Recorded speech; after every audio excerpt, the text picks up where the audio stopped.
Hello guys, రేపు వినాయక చవితి అని చెప్పి వాళ్ళ నైట్ మా పిల్లకాయలు అందరం కలిసి బొమ్మ తెచ్చేకి రెడీ అయిపోయాం. అందరం థియేటర్ ఎక్కేసి ఇంకా రెడీ అయిపోయాం. ఇంకా సగం మధ్యలో గేట్ వేస్తారు మన కొనకాడ దగ్గర.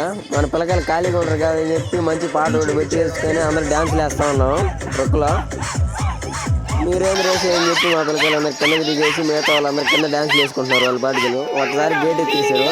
ఇంకా మన కోవిరిపల్లి వచ్చేసాం. కోవిరిపల్లి బొమ్మలన్నీ బాగానే ఉన్నాయి, అన్నీ కొనలేం కదా అని మా వెంకయ్య అన్న ఆయన.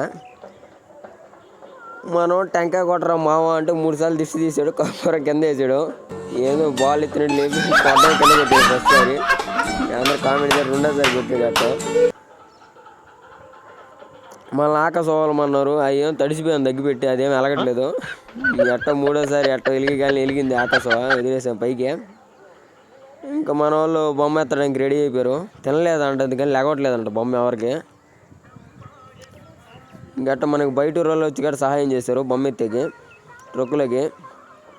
ఇంకా దేవుణ్ణి తెలుసుకొని మన వాళ్ళందరూ ఇంకా పైకి ఎత్తేసారు బొమ్మని ట్రక్కులకి.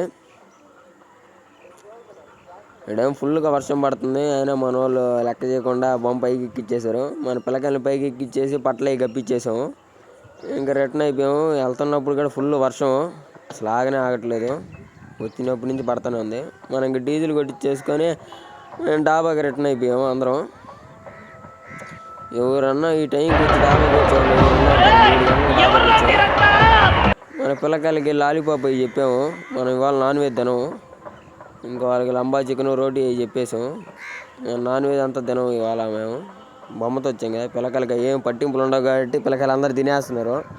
ఏంటంటే వినాయకుడు మాకు చెప్పలేదు అంటున్నాడు నాన్ వెజ్ తినకూడదని. ఇంకా అందరం రిటర్న్ అయిపోయాం ఇంటికి. మన వాళ్ళు ఖాళీగా ఉంటారు కదా, వెళ్ళేటప్పుడు కూడా మంచి పాటలు పెట్టుకొని డ్యాన్స్ చేసుకుంటూ పోతున్నాం. ఇలాంటి మంచి వీడియోలు కావాలంటే మనం ఫాలో చేసి కామెంట్ షేర్